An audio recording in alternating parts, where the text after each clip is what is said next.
Hello नमस्कार दोस्तों, स्वागत है आप सभी का आपके अपने इस YouTube channel learn with DS. Sir में। दोस्तों आज हम देखने वाले हैं एक बार फिर से हिंदी की एक बेहतरीन क्लास, जिसमें दोस्तों हम हिंदी का पाठ संख्या 2 को देखेंगे। आज की ये जो क्लास है, जैसा कि आपने थंबनेल में देखा होगा, एसएससी जीडी एग्ज़ाम 2024 के लिए अति महत्वपूर्ण प्रीवियस ईयर पेपर, जो कि आज का आपका 10 जनवरी 2023 में जो पहला पेपर हुआ था एग्ज़ाम का, उसको आज आप सभी के सामने डिस्कस करने वाले हैं। और आज की क्लास बहुत महत्वपूर्ण साबित होने वाली है, जिसमें आपसे जो क्वेश्चन पूछे गए थे वो सारे के सारे आयोग के द्वारा पूछे गए एग्जैक्टली प्रश्न आपके सामने रखने वाला हूँ। तो आज की इस क्लास में दोस्तों बिल्कुल बेसिक से टॉप 20 प्रश्न पूछेंगे, जैसा कि आपके एग्जाम में भी टॉप 20 ही पूछे जाते हैं। तो उसी आधार पर आप अपना लेवल चेक करेंगे, कितने आपने सही किए, कितने क्वेश्चन आपको आ रहे हैं, इसके बारे में आप कमेंट बॉक्स में अपना उत्तर देंगे। चलिए शुरुआत करते हैं दोस्तों आज की इस क्लास की। हिंदी का पार्ट नंबर 1 है, क्वेश्चन नंबर 1 से शुरुआत करते हैं। तो क्वेश्चन नंबर 1 हमारे सामने है, यहाँ पर लिखा है इसमें पेड़ बढ़ता गया। इस वाक्य में प्रयुक्त संयुक्त क्रिया का नाम बताइए।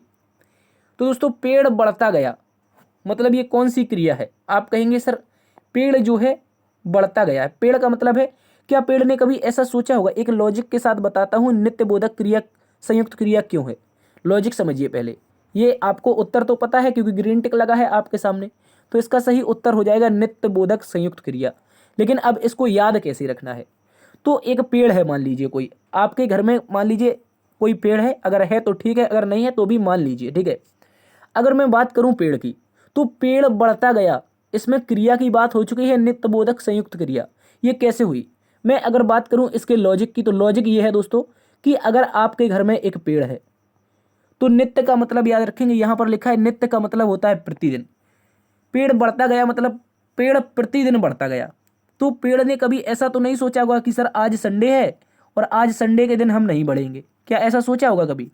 तो आप कहेंगे बिल्कुल नहीं सोचा होगा। मतलब ये क्रिया नित्य हुई है, दिन कोई भी हो, समय कुछ भी हो, पेड़ निरंतर बढ़ता गया, तो इसमें हो जाएगी नित्य बोधक संयुक्त क्रिया। इसको आप लोग अच्छे से याद रखेंगे। और संडे से याद आ जाएगा अवकाश बोधक संयुक्त क्रिया, ठीक है। चलते हैं अगले प्रश्न की तरफ।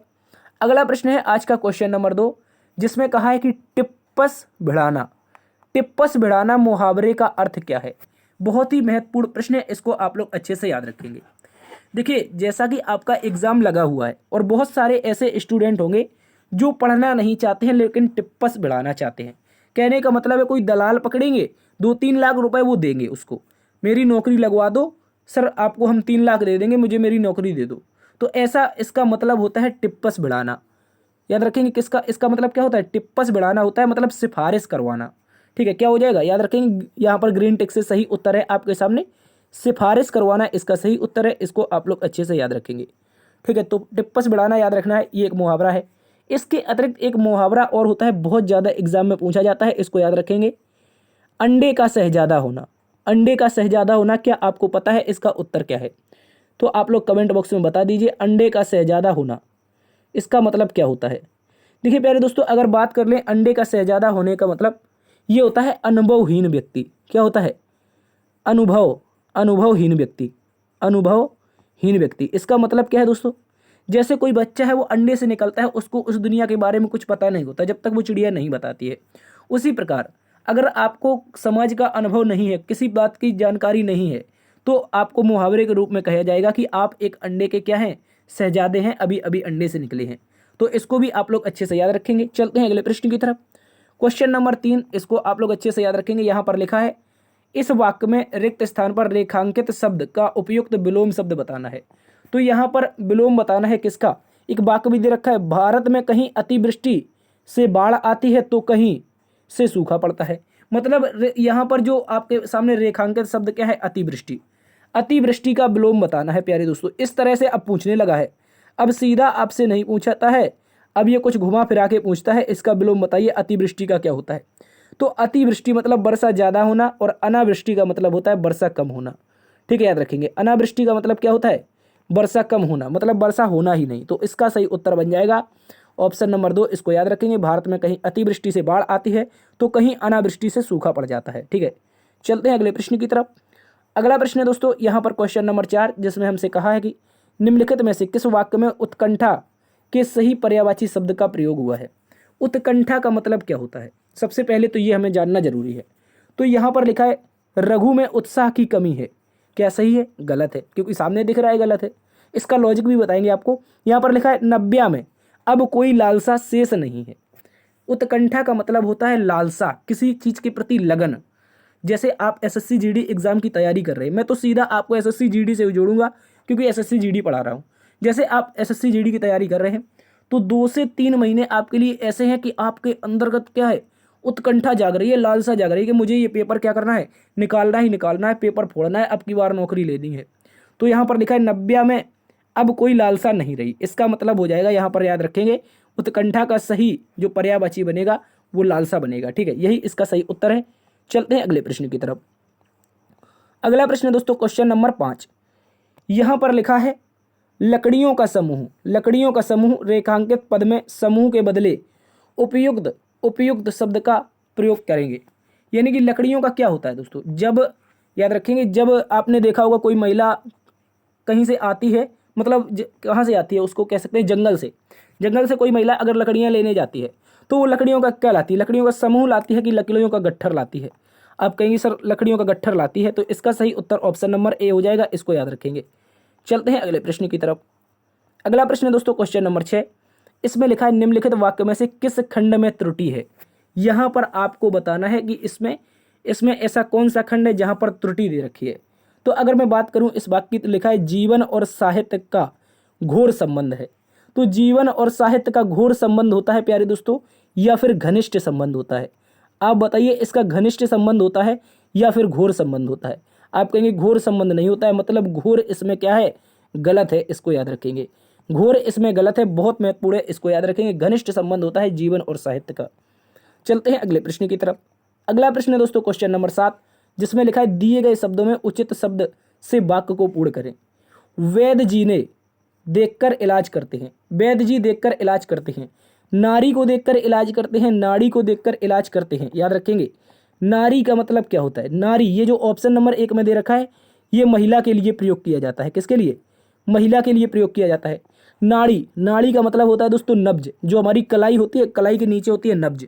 नब्ज को देखकर क्या करते हैं, वैद्य जी इलाज करते हैं। ठीक है, नीर नहीं होगा, नीर का मतलब पानी होता है, नीड़ का मतलब घोंसला होता है, तो इसको भी याद रखेंगे। तो नीर क्या होता है दोस्तों, नीर होता है जल जिसे हम कहते हैं, नीड़ होता है दोस्तों घोंसला। ठीक है, ये भी आप लोग अच्छे से याद रखेंगे, लिखते चलेंगे इनको। चलते हैं दोस्तों अगले प्रश्न की तरफ। अगला प्रश्न दोस्तों क्वेश्चन नंबर 8, जिसमें कहा है कि सरस्वती के पर्यायवाची शब्द से वाक्य की पूर्ति कीजिए। सरस्वती के सब पर्यायवाची से वाक्य की पूर्ति करना है। प्रातःकाल डैश का स्रोत पढ़िए। प्रातःकाल किसका स्रोत पढ़ना है, तो आप कहेंगे माँ शारदा। माँ शारदा जिसे हम सरस्वती के नाम से जानते हैं। प्रातःकाल जब हम विद्या की याद करते हैं, किसकी, पुस्तकों की याद करते हैं, तो माँ शारदा का स्रोत पढ़ते हैं। ठीक है, इसको याद रखेंगे। ऑप्शन नंबर 1 इसका सही उत्तर है। चलते हैं दोस्तों अगले प्रश्न की तरफ। अगला प्रश्न हमारे पास क्वेश्चन नंबर 9। इस प्रश्न में हमसे कहा है कि वह व्यक्ति जो विद्यार्थियों को पढ़ाने का कार्य करता है, वाक्यांश के लिए एक सार्थक शब्द क्या होगा। देखिए, मैं अभी आपको पढ़ा रहा हूं तो बतौर क्या पढ़ा रहा हूं, बतौर विद्यार्थी पढ़ा रहा हूं, बतौर शिक्षक पढ़ा रहा हूं, बतौर शिक्षार्थी, बतौर छात्र। तो आप कहेंगे सर आप हमें पढ़ा रहे हो, और हम आपको कभी कभी सर भी बोल देते हैं। ठीक है, आप भाई भी बोल सकते हैं, लेकिन जब मैं पढ़ा रहा हूँ आपको, तो पढ़ाने के लिए क्या हूँ मैं, आपका एक शिक्षक हूँ। तो ऑप्शन नंबर 2 क्या हो जाएगा, सही उत्तर। पढ़ने वाला विद्यार्थी होगा, शिक्षा लेने वाला शिक्षार्थी होगा। ठीक है, छात्र ये भी एक तरह के समानार्थी होते हैं। चलते हैं अगले प्रश्न की तरफ। अगला प्रश्न प्यारे दोस्तों क्वेश्चन नंबर 10, जिसमें हमसे कहा है निम्नलिखित वाक्यांश के लिए उपयुक्त सार्थक शब्द बताइए जो कहा ना जा सके। बताइए, जिसे हम कह ना सकें, क्या है, जो कहा ना जा सके। ठीक है, कहा ना जा सके, तो क्या हो जाएगा इसका अर्थ, इसका मतलब हो जाएगा दोस्तों अकथ्य।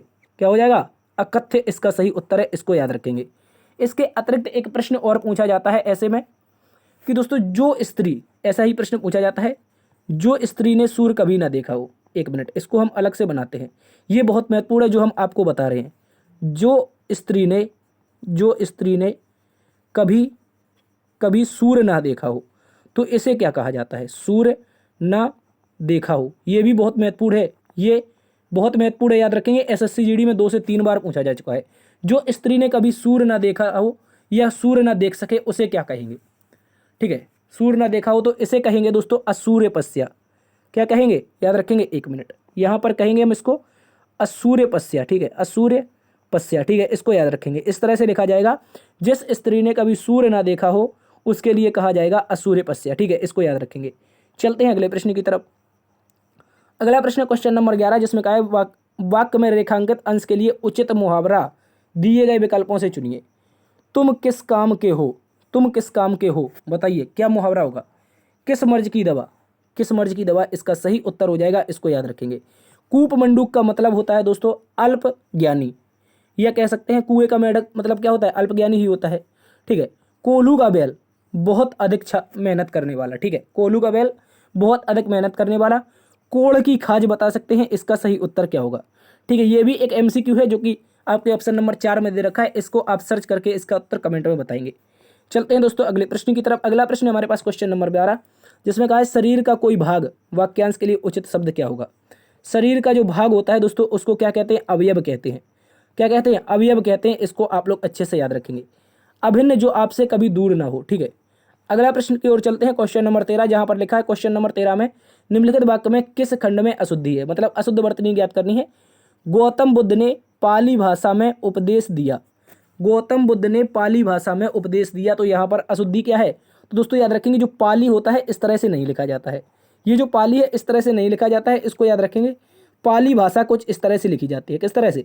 ऐसे लिखी जाती है, गौर से समझना है। पाली भाषा। ठीक है, पाली भाषा में उपदेश दिया, यही इसका सही उत्तर है। ये पाली क्या है? गलत हो जाएगा। चलते हैं दोस्तों अगले प्रश्न की तरफ। अगला प्रश्न दोस्तों क्वेश्चन नंबर 14, जहां पर कहा गया है कर्ण खाने बीच मिठाई लाया। कर्ण खाने बीच मिठाई लाया, तो यहाँ पर इसका सही क्या बताना है? संबंधित त्रुटि पहचान कर निम्नलिखित में से शुद्ध वाक्य चुनिए। तो दोस्तों कर्ण खाने साथ मिठाई लाया, गलत हो जाएगा। कर्ण खाने की मिठाई लाया, तो ये भी गलत हो जाएगा। यहाँ पर कर्ण खाने बाद मिठाई लाया, खाने बाद क्यों लाएगा? कर्ण खाने के लिए मिठाई लाएगा। मिठाई किस लिए लाई जाती है दोस्तों? खाने के लिए लाई जाती है। तो ऑप्शन नंबर 4 इसका सही उत्तर है, याद रखेंगे। बढ़ते हैं अगले प्रश्न की तरफ। अगला प्रश्न दोस्तों क्वेश्चन नंबर 15, जिसमें हमें भाववाच्य का रूपांतरण करना है। सुनैना खाना खा रही है। सुनैना खाना खा रही है, तो इसका मतलब क्या होगा? यहाँ पर याद रखेंगे भाववाच्य में हो जाएगा सुनैना से खाना नहीं खाया जाता। यही इसका सही उत्तर है। इसको आप लोग अच्छे से याद रखेंगे। अगर पॉजिटिव है इसको नेगेटिव बना देना है, आपको अच्छे से याद रखेंगे। भाववाच्य में रूपांतरण इसका हो जाएगा। सुनैना खाना अगर खा रही है तो सुनैना से खाना नहीं खाया जाता। चलते हैं अगले प्रश्न की तरफ। अगला प्रश्न हमारे पास कॉम्प्रिहेंशन का आ चुका है यहाँ पर, यानी कि गद्यांश से संबंधित क्वेश्चन है और इस गद्यांश को पढ़ेंगे और इसमें जो रिक्त स्थान 5 दे रखे हैं इनकी पूर्ति करेंगे। पहला नंबर कहा है कि मैत्री भाव सकारात्मक तथा वर्ग में गिना जाता है। मैत्री भाव जो होता है, मित्रता का जो भाव होता है सकारात्मक होता है तथा उच्च वर्ग में गिना जाता है। कहाँ पर गिना जाता है दोस्तों? याद रखेंगे, उच्च वर्ग में गिना जाता है। इसको आप लोग अच्छे से याद रखेंगे। तो इसका सही उत्तर क्या बनेगा? आप देखेंगे ऑप्शन नंबर 3 में उच्च देव ही रखा है, यही इसका सही उत्तर है। चलते हैं अगले प्रश्न की तरफ। अगला प्रश्न क्वेश्चन नंबर 17, जिसमें बताना है कि हम यहाँ पर भर चुके हैं मैत्री भाव सकारात्मक तथा उच्च में क्या करता है? वर्ग में गिना जाता है। मित्रता ऐसा उपहार है जो को प्राप्त होता है, भाग्यशाली को प्राप्त होता है। मित्रता एक दोस्तों ऐसा उपहार है जो भाग्यशाली व्यक्तियों को प्राप्त होता है। तो इसमें हम क्या भरेंगे? 17 नंबर में भरेंगे प्यारे दोस्तों, भाग्यशाली। ठीक है, भाग्यशाली कौन से ऑप्शन में दे रखा है? भाग्यशाली दे रखा है ऑप्शन नंबर 4 में, यही इसका सही उत्तर है। ठीक है, अगला प्रश्न की ओर चलते हैं, क्वेश्चन नंबर 18 की ओर। क्वेश्चन नंबर 18 में कॉम्प्रिहेंशन में दे रखा है क्वेश्चन, यहाँ पर 3 भरना है। यहाँ पर भर चुके हैं मैत्री भाव सकारात्मक तथा उच्च वर्ग में गिना जाता है। मित्रता एक ऐसा उपहार है जो भाग्यशालियों को प्राप्त होता है। सच्चा मित्र वही होता है जिसके कारण हमें कभी भी ना हो, मतलब क्या ना हो? पश्चाताप ना हो। क्या ना हो दोस्तों? ऑप्शन देखेंगे तो पश्चाताप ना हो, इसका सही उत्तर हो जाएगा। सच्चा मित्र वही होता है जो हमें कभी पछताने ना दे। ठीक है, हर बुराई में आपका साथ खड़ा रहे, तो यही इसका सही उत्तर हो जाएगा, पश्चाताप।